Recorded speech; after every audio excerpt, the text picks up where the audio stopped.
Hey there, before we get started, I wanted to say, if you like Mark and Carrie, you should check out another podcast from the Watson Institute at Brown University. It's called Trending Globally, and it features conversations with leading experts about the world's biggest political and policy challenges and how to fix them. You'll even hear from Mark and me from time to time. You can find it by subscribing to Trending Globally wherever you listen to podcasts. Again, that's Trending Globally. All right, on to the show. Thank you.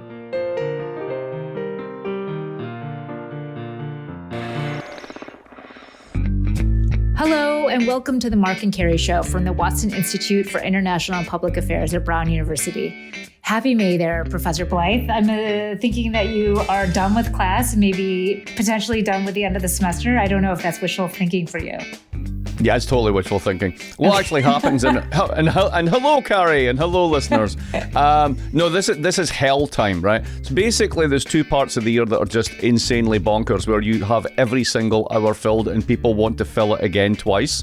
And it's between sort of October 15th and Thanksgiving, and then it's the start of April through until graduation. It's just everything, one thing after another, and the pace of sort of events and stuff that needs to be done quickens, and then you finally get to graduation, which for us is very late. It's at right at the end of the month, and then basically you spend June in recovery. That's pretty much it.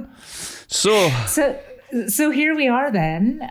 Yes. I mean, so much happened in the last 48 hours. And I think the big headline, of course, is the leaked Supreme Court decision written by Justice Alito, which would essentially overturn Roe v. Wade. So I've been, thinking about this and of course prepping for us to talk as well. And I think I have two ways that I want to talk about it. And go for it. You go for it. I'll just let it rip. So two perspectives, the institutional perspective and then the political perspective, if one can imagine that there's politics involved with the Supreme Court. And from an institutional perspective, and then there's just the, conspiracy theories that, maybe we can talk about at the end. But the institutional perspective would be, and this is not new, so many people have said this, is that it's just so bad for our political institutions. And this court was the one out of the three branches of government that the public usually, held in pretty high esteem. And of course, over the last, I think since 2015, you started to see a deterioration of that approval. And funnily enough, the deterioration really comes from Republicans in terms of less and less approval for the court. But this leaked draft, along with what was happening with Justice Thomas and he's not recusing himself from January 6th hearings in which his wife has been implicated in texting with all the people. Yeah. I think these two things have now really cast into doubt in the public's mind I wouldn't say legitimacy, and I think that's thrown around too much, but just the role of the court. I mean, the court has always been above the political fray. Of course, this is a very politicized institution, but for some reason, we always thought that it was above that. And now it's really down in the mud with all the rest of with the other two branches of government. So I just think it's so bad for our institutions at a time when we really need them to be as strong as possible. And what's your second point? Well, politically, of course, is that what does this do for the midterms? And this isn't to dismiss the larger policy issue that's involved with this decision. If this ends up being the decision, which it sounds like it will be, with maybe a little bit of softening to it, but the political, what does this do for the midterms? Does this mobilize people in the suburbs where are the Democrats going to lose as badly as a result? All of that sort of stuff. But more immediate is whether or not the Democrats in the Senate are going to decide to codify the law and in order to do that, get rid of the filibuster. There aren't the votes there for the filibuster. Does Biden want to put his shoulder into this and really push people on the filibuster? I don't think that's probably going to happen, but it seems like the left in the Senate is really ginned up to try to do something along those lines. And, whether that fails, maybe it's just the act of getting caught trying for their own constituencies as they head into re-election. Yeah, it's an interesting one. So there's a piece in The Atlantic that I read yesterday actually made a really interesting point about this, which is, well, first of all, Samuel Alito is a very, very angry man, right? That's number one, right? Yes. But in the way that he wrote this, the basic claim is, it's not in the Constitution, so it can't be real. That's basically it, right? Yeah. Well, lots of things aren't in the Constitution, like privacy. Yes. In the digital age, the right to be forgotten. What else is not in the Constitution? Lots of sort of rights and privileges that we take for granted as part of modern society. And basically what you now have, or you seem to have at least, when these judgments actually really come out, we'll know for sure. But the Fed, listen to me, the Supreme Court now is essentially sort of how can I put this? What the Republicans can rely on to do what they can't get through Congress, right? Yes. And so all you need to do now is basically say, okay, so what would be the top 10 Republican or super conservative wish list things for America to go back to like the late 19th century, right? What would we abolish next? Because if you can say that there's no grounding for road as a right because it's not in the Constitution, well, take loads of things. So let's take gay marriage. Maybe they really don't like that one, despite it being suddenly popular and there's no basis for that one. The hell with that, right? And it goes out. So that's, kind of scary that way. In terms of the Senate and the left doing anything, we've got J.D. Vance, who is, got Trump's imprimatur on him, and then he wins after being in the doldrums. But at the same time, correct me if I'm wrong, 70% of Republicans who voted didn't vote for Trump type candidates, right? So that's a bit of a mixed signal. And once again, sort of the left, the Bernie Sanders type left, completely failed to get any of their people at the top of the ballot. Yeah. So it just seems to be kind of weird sort of institution. Like, it's almost as if the institutions that are meant to be in the background are doing the leading role, because the parties themselves are so fragmented and broken, they can't actually get anything like a coherent agenda going.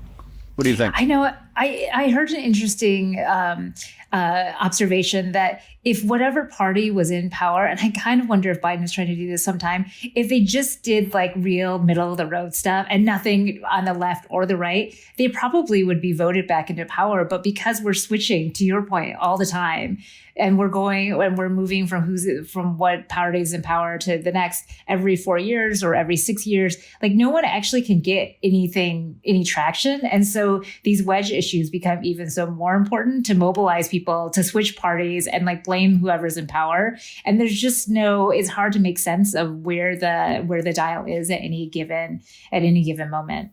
I mean, if you think about everything that's going on, right, you've got, and we'll talk about Russia in a moment and Ukraine, you've got the possibility of this spiraling into something much more serious. You've got the Republicans basically going to come back into power, and then you will hear this word again, China, right?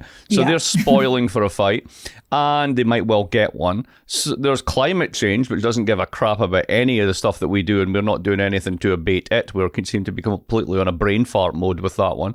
And what do we care about? We care about, banning women from having reproductive control. It's like, really? This is what the greatest country in the world is obsessed with? You have to understand how weird this looks from the rest of the world, where, this just isn't an issue in many places. Even conservative countries in Latin America have been basically giving the right, and we are taking it away. This is also redolent of Eastern Europe. This is kind of, that Eastern European soft dictators playbook, where you pack the court with your allies and then you start to just eliminate all the stuff you don't like. And lo and behold, you're in power forever. So, I'm not usually alarmist on this stuff, but, last time around, the court did play a moderating role as it's meant to. This time it's like, that's not happening. But the Democrats just got outplayed. I mean, they got outplayed on the court. I mean, there's been however many years to build up to this specific moment. The Republicans are very transparent about what they were trying to do. So that those that are like, what, that this is happening, it is that there has been a very concerted movement to do exactly what they're doing. And your point about privacy, I think, is right on, because, and I try not to doom scroll too much, but if you go into the privacy laws and you think about Lawrence v. Texas, you think about marriage equality with the Oprah, you think about even Skinner versus Oklahoma, which is forced sterilization. I mean, all of this stuff is queued up. And I think specifically around marriage equality, there was a thread that I went on that Greg Abbott in Texas has got this all lined up and ready to pounce on it whenever, as soon as the decision on Dobbs v. Jackson, which will undo Roe, is decided on. So I think it's those set of privacy cases, but then also, what you see, and we talked about this a couple podcasts ago with the what's happening at the state level with fetal viability. That's they're going to say that the fetus has rights, and that if you do anything, that's going to be homicide. So it's, suing abortion providers, it's suing mother. I mean, it's all of this swirl, and it's hard to, the backsliding is certainly scary. Yes. Well, it will be interesting to see what happens when one half of the country lives in the 19th century and the other half lives in the 21st century.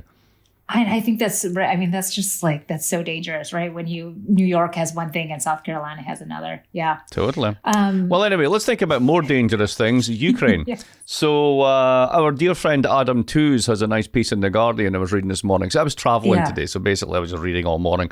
And he makes the following point, which is very interesting.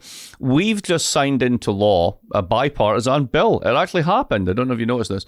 It's to arm the crap out of Ukraine to the tune of like $43 billion or something like this. Mm-hmm. It's equivalent to 1/3 of pre-war GDP. So we're really going for it. And they even call it Lend-Lease. Now, Adam makes the following very interesting observation. Lend-Lease was basically the United States abandoning any real principle of neutrality in the run-up to them joining World War II. And what actually happened was that when Pearl Harbor happened, the Americans kind of got cold feet on Lend-Lease to the Brits, right? They were like, oh, hang on a minute, what's going on here? And what saved the Brits basically, was that the Germans were mad enough to declare war on the United States themselves. The United States didn't declare war on Germany, it went the other way around, right? And that basically brought them in 100%. So we've now done a bill that's called Lend-Lease, right? The next thing that you do is, in doing so, you've abandoned any pretense of neutrality. What we're doing now is the prelude to joining in. And we're just not having that conversation, because if you do at some point, if Russia's viewpoint on this is that Ukraine is an illegitimate state and this is part of historic Russia, if you go there and start putting your people in there, you have invaded Russia as far as they're concerned. And then all bets are off. And as for how crap the Russian army is and all the rest of it, if you basically make them think that you are actually in their homeland, you will see a whole different set of things happening. So, yes, I think we should be rather alarmed that everyone's jumped on this whole sort of, well, let's just turn Ukraine into this enormous meat grinder with no obvious political solution, or for anyone looking for a political solution, because it's just important for us to beat the hell out of Russia because we don't like them, because that's the one thing we can all agree upon. That's a pretty dangerous set of things. Do you think then the varsity team shows up if, in fact, that's the stand that Russia takes? Because I mean, presumably right now it's like they're paid help, right? That's in Ukraine, or are those reports inaccurate? I have no idea what you're talking about. So I read this piece that said that the soldiers that are currently in Ukraine from the Russian side are those that are sort of the Blackwater. So they're not the A team, they're like the B and C team. And so you're seeing a lot of mistakes or you're not seeing the strength of the Russian army. You're seeing, in fact, the ones that they decided to send in, and they're waiting to send in the really powerful part of the Russian army when they see when they feel the need to do that. So I was just curious whether or not you thought that was accurate, but maybe this is no. I mean, no, you don't basically allow 15 to 20,000 troops to get killed just to wait and see when you already know what you're dealing with. I mean, it just doesn't make any sense. There's another story doing the rounds, though, which is pretty interesting. Yeah. So here's another version of why they all got caught short. So the story goes like this. About 3 or 4 years ago, maybe even 5, Putin got in touch with all his KGB buddies and said, right, let's take Ukraine. It's a piece of crap. They're horrible. They can't argue. They can't agree amongst themselves. Half the country wants to be Russia. Go spend a couple of billion on a Hearts and Minds campaign so that we can eventually send in some troops. They'll be greeted with schoolgirl choirs and flowers and the whole 9 yards. And they went, okay, great. So they took a couple of billion a year and did nothing, basically just kind of fermented conflict on the borderlands and stole the money and stuck it in Abu Dhabi. So then they realized that Putin was serious, right? He actually really wanted to do this. So they leaked all of the plans to Western intelligence on the assumption that now that you've been found out, you'll call off the invasion. And he didn't call off the invasion because he actually thought that these guys had done what they were meant to do. And the reason that they went there with like border police and no heavy weapons initially, trucks that have got really crappy tires that are not designed for going off-road and actually doing combat, was because they really believed the reports that they'd been fed that we've done this huge disinformation campaign and we've destabilized the country and you can just come walking in there. And it turns out, well, of course, that was completely false. So, the reason that they got totally mauled is because the top guy himself basically was out-kleptocrated by the mini kleptocrats. Isn't that brilliant? Well, and you would have thought that intelligence would have cued them into this somehow, but that their intelligence was... they are the intelligence. That's the thing. Yeah. It's your own intelligence people set you up and stole your money. Right. I have no idea. That story is just as plausible as the one that you said. We don't know. I think the only thing we do know is that spending $33 billion with no possible sight of a political solution to this is just going to mean an immense amount of suffering for Ukraine for an extended period of time. And I just don't see why this is, the best thing that we could be doing. What do you think about the cutting off Russian oil and gas to the EU? Is that a... Well, I like it from the following point of view. It's accelerating the European green transition. Yes. Right. So in that regard, yeah, great. Get off oil and gas is something we should all be doing, Russian or not, right? That's it. So I think it's good from that point of view. But there is this danger that sort of every week you just keep ratcheting it up, and eventually you just completely isolate the Russians. And if they start taking serious losses, or if they feel that you really are militarily intervening, let's say that they really attack a convoy full of weapons, and the convoy full of weapons is filled with American and British instructors. What happens then once they're killed? Right? What's the next step that you do? Do you send in armed convoys? Because then you know that you're going for it, and then you are in direct combat. So, this thing can get very ugly very, very quickly. And I think with the attention span that we usually have, right? I think I've mentioned this before. My marker for if something is important is whether it's 1, 2, 3, or 4 on Apple News. Mm-hmm. And when this started off, all 4 stories were about Ukraine. Now it's usually about 6.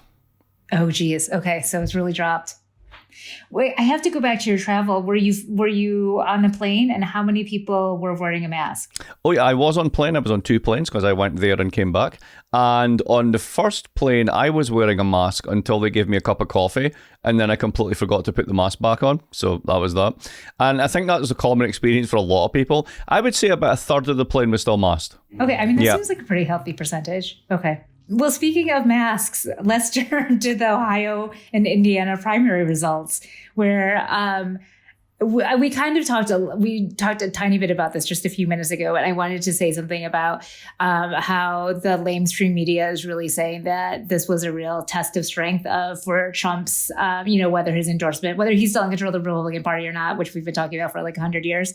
And the one thing that I will say, because I was, everyone would say that this was the case, is that, so yes, all of his 22 endorsed candidates won, but 12 of them, so 54%, more than half of them were running unopposed. So there's a lot of padding in that 100%. He was his 100% of his endorsements won. Of course, the big one was J.D. Vance, who not so long ago called him an idiot, but they seem to have made up, and that was good for Vance.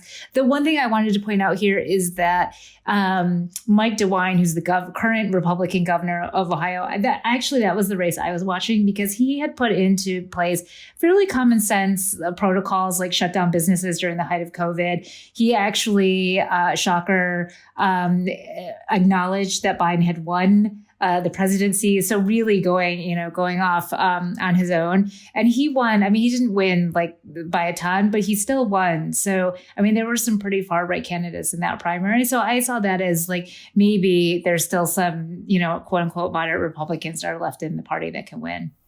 Yeah, I think that's as fair reading. I mentioned it earlier. The statistic that I saw was that in one of these bigger races, or the average of them, I don't know what it is, that yes, Trump's guys won, but they won in clustered fields, so they didn't actually win with that much. 70% of the vote didn't go to those endorsed candidates. But the big man, he's still there. He is still bigly calling the shots. There's no doubt about it. It's funny though. It seems like it's been forever, but it's only 18 months, right? It's only 18 months since, that happened.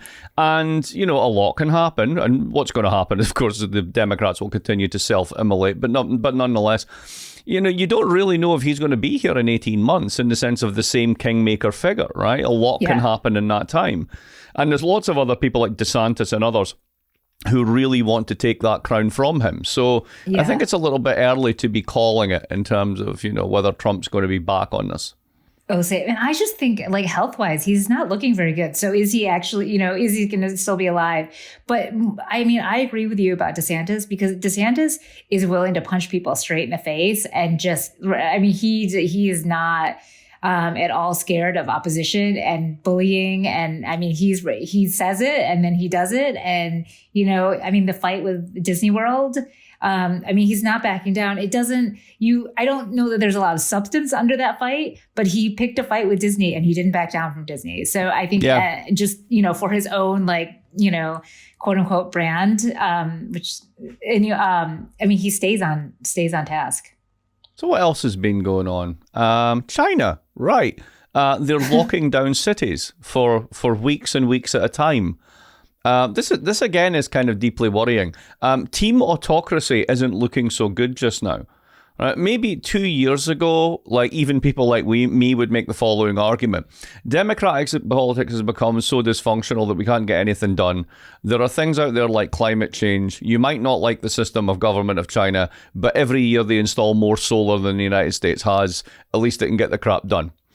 It's not even clear that one's the case now, right? Because even though they're still installing lots of stuff and doing lots of things, etc., this whole command and control version of events, it's not good when the big guy at the top decides either to invade a neighbouring country because he imagines they're filled with Nazis, not true, or alternatively, you actually think that you can personally defeat a virus simply by telling everybody to stay home forever. It's enormously damaging, incredibly costly. It's going to screw up global supply chains even more. This is going to encourage firms to basically deglobalize at an even more rapid pace. So eventually, this will lead to kind of more onshoring and stuff coming back home. But in the short term, it's going to stoke inflation even more. And, you're doing this at the same time as Xi is busily undermining confidence in his own one-man version of what modern socialism is. So yeah, it's almost like, in both cases, it's like he's surrounded himself by people who will never tell him he's wrong. So he just keeps going. Well, what's interesting to me on this is the human toll, in that you actually have people who are protesting. I mean, protesting by putting up signs, or protesting by banging on pots, or, showing the inside of the containment centers. And, it shows you the limits of what humans will take, that you can push and push and push, but even there is a breaking point. And that if you keep the lights on for however many weeks they've been in these gigantic stadiums and overflowing toilets and all, people will get pushed and they will actually respond to that. And so I guess that's been interesting to me to see this from very far away, of the response. And I'm sure it's a very, very tiny percentage, but that this stuff is even getting out. And I saw one account that said, some of the videos, they immediately get taken down, but they get, people still find ways to put them up. I just thought, humans can only be pushed so far, I guess was my big takeaway. But it's also this kind of if we can control the media and control the message, then we can control the truth. And it's this weird sort of delusion that autocratic regimes that have, if we just take down all the videos, we'll be fine. It's people know. Unless you can actually stop people talking to one another, then people will know. A couple of months ago, actually it wasn't, maybe a month ago, I was at the ISA conference, and there I met a political theorist that I know called Albena Asmanova, and she told me the following story. It was a member of her family, I'm going to call it her uncle, I can't remember who it was, that was the director of the Bulgarian state circus, right? And he was in charge when everything started to go to hell in 88, 89. So knowing that everything was going to hell, he basically put up billboards and placards all over the country to commemorate the 40th anniversary of the founding of the Bulgarian state circus under communism from 49 to 89. So you had these billboards all over the country that said, 40 years of the communist circus. Right. Brilliant, right? Now, if you think about it, that kind of like fantastic passive resistance where I'm actually just making a statement, but of course it's an incredibly cutting comment at the same time, but you've got complete deniability. That's the type of sort of resistance that you get in these types of regimes. And I imagine this is all over China at this point, right? People will be doing exactly those sort of memes that everybody knows what's really going on. And this stuff really undermines people's confidence and patience with regimes.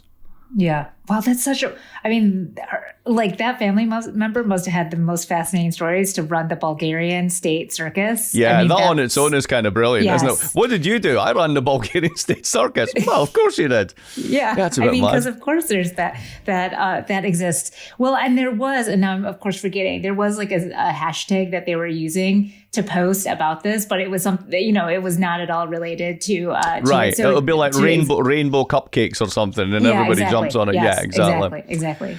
Oh, well, it's all right. So China's in a mess. Who's going to fix it? Is Elon going to fix it by buying Twitter? What do you think? Is he going to make the public square safe again for billionaires? I know, seriously. You must have seen that the amount that he's spending to buy it is the same amount that's in Biden's climate change, to spend on climate change. So the $44 billion that he's buying Twitter is the same amount that Biden proposed to spend on climate change. Which he can't get out of the Senate. Right, I know. We are stupid at a species level. It's unbelievable. But anyway, back to Elon. Yeah. What do you think this is all about? Well, I mean, like you said, he wants to have the public square and freedom of speech. And it's not at all about his own ego. I guess I was mostly confused about why he wanted to do it, because Twitter just seems like a pain in the ass to run. Like, I just don't know why anyone would want that job. He's making some sort of statement. I don't know what that was. He's going to let Trump back on, but Trump has now said he's going to stick with his own, whatever his Twitter his thing did he say he was going to let him back on? Did he say that? No, I was just reading into that. That's what I thought. Right, he was probably good. I'm not so sure he is, actually. I think what this is I think we're all, as usual, to quote Bush, we're misunderestimating him, right? Yeah, I think he's actually looked at this and said, I use this thing all the time. It's got a crap business model. Basically, the free portion, you monetize the data. It's the standard sort of Facebook thing, but they're just crap at it. And I'm going to buy this thing. I'm going to get rid of all the bots, so I'll lose 10% of users, so the price will go down. But I can take the hit. I'm going to fix this. I'm going to do a premium edition. I'm going to do this. I've got all these plans I'm going to put into it. And I'm going to sell it back 3 years from now, and I'm going to make all that money back again. And I really don't think it goes any further than that. I think this is sort of like, this is what you do when you're basically like Robert Downey Jr.'s character in the Marvel films. Like, this is who he is. So I'll just buy this, I'll fix it, and then I'll throw it back in the marketplace. I think that's pretty much where it goes. Well, I mean, that would make the most sense, right? This is just to make a business deal then, which, Yeah, I mean, this is a guy who runs the Boring Company. Yeah. I mean, right, it's not quite as exciting as my conspiracy mind would like it to be, but that's probably right, Occam's razor. Yeah. This is it, right? Yeah. I'm trying to think, like, why would this guy do this? Yeah, it just seems to me, he's like, I bet I could sell this back in 3 years' time for $80 billion. Yeah. And, Oh, so here's one of my burning questions that I've been thinking a lot about in terms of all this economic news that I was waiting to ask you. And that is about the economy. Because as I've said to you many times, the economy is really confusing.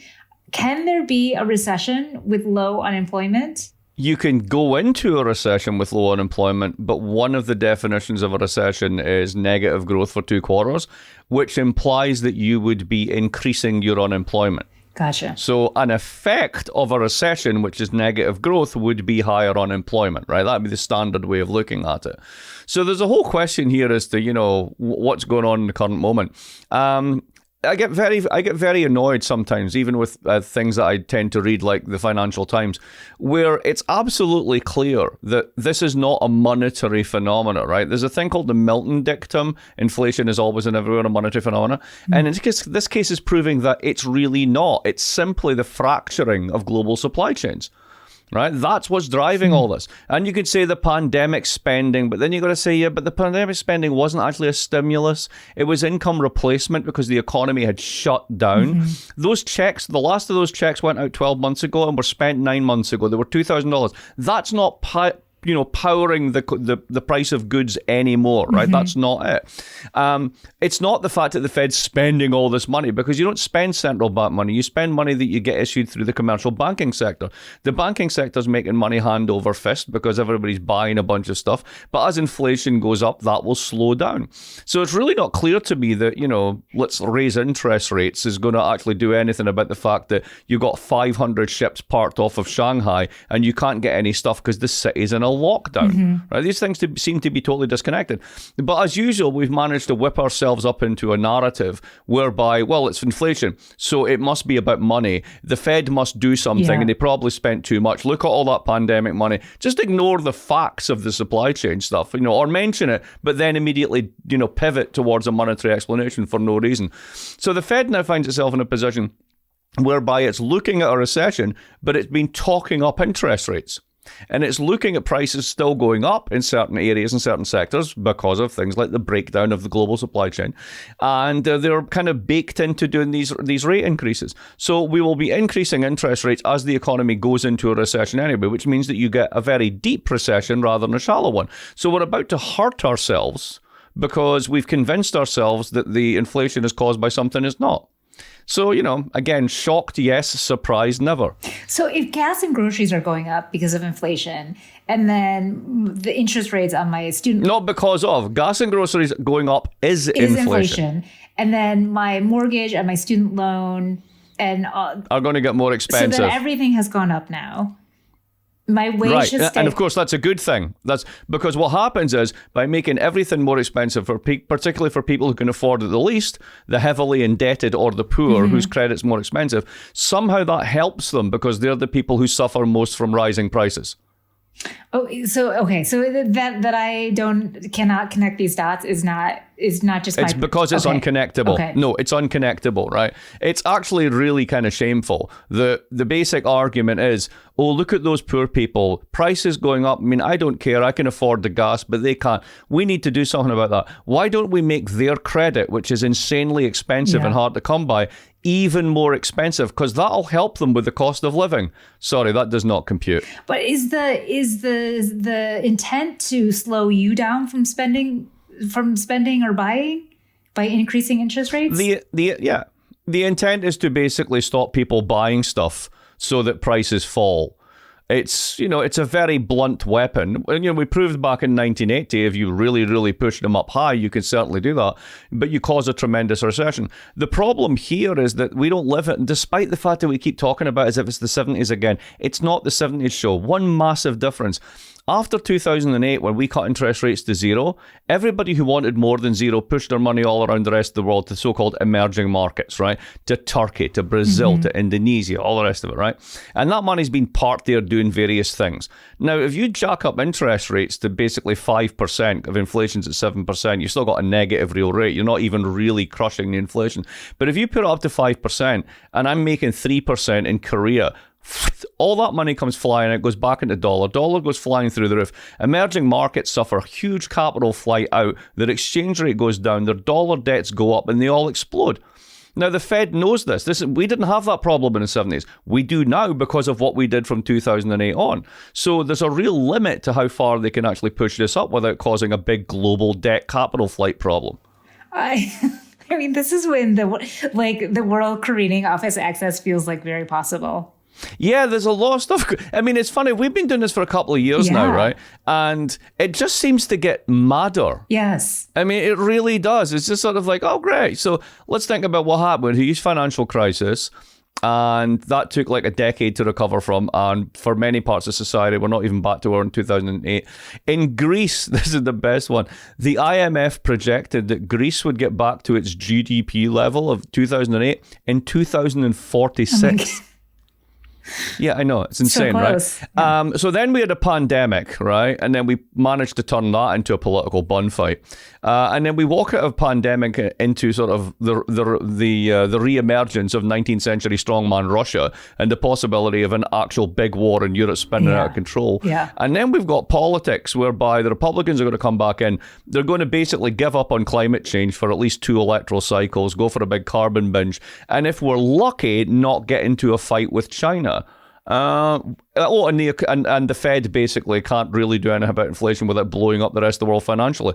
What? Yeah. I mean, can I go to another planet? Yeah. Well, I want to go see the new, what's it called again? The new Doctor Strange. Apparently there's a multiverse where there's a version of me in a planet that's not totally screwed up. I'd like to go there. That would be good. Yeah. Mars is looking better and better. So, Mark, I don't know when your next doctor's appointment is, but I wonder if you're going to be seeing Dr. Tucker Carlson to give you some important medical alerts or not. I mean, tell us specifically what you're talking about. So he has suggested or recommended that men tan their testicles. And this seems to be based in something that he was investigating, learning, understanding. And it had gotten a lot of, Tucker Carlson in general, as I fumble around with this, has gotten a lot of play because, of course, he said that, the vaccination is dangerous and blah, blah, blah, but it's clear that he was vaccinated. And so, spinning this back through COVID, he's often given, medical advice. But this was sort of, even kind of fringe for the newly minted medical doctor Carlson. Wow. Yeah, the video that goes with this is worth looking at, folks, if you haven't seen it. It's a bit odd. But anyway, the weird thing about it is, there's a book which I got recently, which I meant to get in 2020, I forgot about, called Countdown, which is actually about the collapse of male sperm counts in the global north. And Yes. alongside of this is the whole thing about endocrine disrupting chemicals, everyday chemicals that are everywhere that are basically very, very dangerous and just upsetting sex hormones and actually interfering with testosterone and other hormonal products. So as usual, there's kind of a grain of sense in what he said. And then it was, of course, taken to the nth degree of weirdness in a 5-minute video. But I mean, it's there's a thing out there. It's basically called endocrine disrupting chemicals, and we're polluting ourselves as well as the planet with it. In fact, according to this book, I think I mentioned this before, the calculation is that the modal sperm carrier, i.e. bloke, in 2045 will contain no sperm. So, of course, the upside on this is you don't really have to worry about global warming, because if that's true, by 2070, there won't be enough people to worry about it. So, there you go. Right around the time that Greece comes back is going to be... Exactly. Greece will come back and there'll be nobody in it. It'll be like, congratulations, you're back to 2008. There's like one really old guy going, seriously? Yeah. Well, I mean, I guess this is somewhat good news in that, if the world is ending and there'll be, there are no humans left to populate that. The one thing that I wanted to, and I don't know if you saw this already, but Sarah Palin is back. She's running. She was the vice presidential candidate, also former governor of Alaska. Then, just resigned because she didn't want to be governor anymore. But she's running for the Senate seat in Alaska, and they have like a runoff and a ranked choice. So it'll be interesting to see whether she comes through. But Sarah Palin, who many credit with starting this, sort of fake news. Oh, the original Trump. Well, the original Trump, absolutely, in many ways. Yep. Yeah, totally. Is back. That'll be interesting to see if she finds her second wind on this one. And finally, once again, neither of us was invited to the Met Gala. I mean, so I was watching this on Instagram, and then the Roe v. Wade decision came through, and it felt a little bit like Rome is burning. And I know that Rome is burning all the time, but it did feel like all the fancy people, like, the prom for whatever, as celebrities and, Vogue people. And then the rest of us eating our let them eat cake moment. Yeah, it's like usually when I see this stuff in the news the next day, you kind of like scroll at the pictures to see if you even recognize who is a celebrity these days. And, it's not just movie stars and sports people and the whole thing. Now there's Instagram influencers, like that 22-year-old woman who's an influencer who's there doing... And I'm just kind of, and maybe I'm just a cranky old guy at the end of the day, but it's just like, who the hell are you? And why are you doing this in public? And why does anyone give you attention? Why does anyone care? This is all just disgusting. Please stop it. Yes. Yep. I felt similarly in terms of like, who are these people? I don't know who you are. Yeah. Yeah, completely. All right. Well, anyway, on that note of alienation amongst despair, that's another episode we've wrapped up. I really want to do something happy at some point. I'm just getting fed up with this. I really am. I know. We have to do one that's just like something lighter that's like rainbow cupcakes or something, because and I'm with you. It's for me as well. So right now, I don't know if you follow any of this. The Premier League soccer, Liverpool are on course for doing the quadruple, which is the European big, cup thing that you win, the Champions League, the 2 domestic cups, and the Premier League. Like, nobody's done it before. They're playing amazing, all that sort of stuff. My own team is the other I support is the other team from Liverpool, which is Everton, and we are odds on to get relegated, because in UK sports, you don't just stay in the league because you're crap, because you paid enough money. It's not a franchise. You actually go down. So I think a lot of my sort of fin de siècle for this year is really driven by the performance of Everton. I think I could probably look into a bag of hope filled with clowns and balloons and reindeer candy floss and still despair. So, maybe I just need to the season to end, Everton to go down, and I'll feel much better. We'll see. I know relegated because this was in the show with on Apple TV about the Ted Lasso. Yeah, yes, Ted Lasso. Yeah, so I actually knew kind of what you're talking about. You knew. Well, I'm sorry, Blyth. Fantastic. I hope they're able to bounce back. Well, it was nice to see you, despite the despair. That's a great title for this episode. It was nice to see you, despite the despair. Thank you for listening. Bye.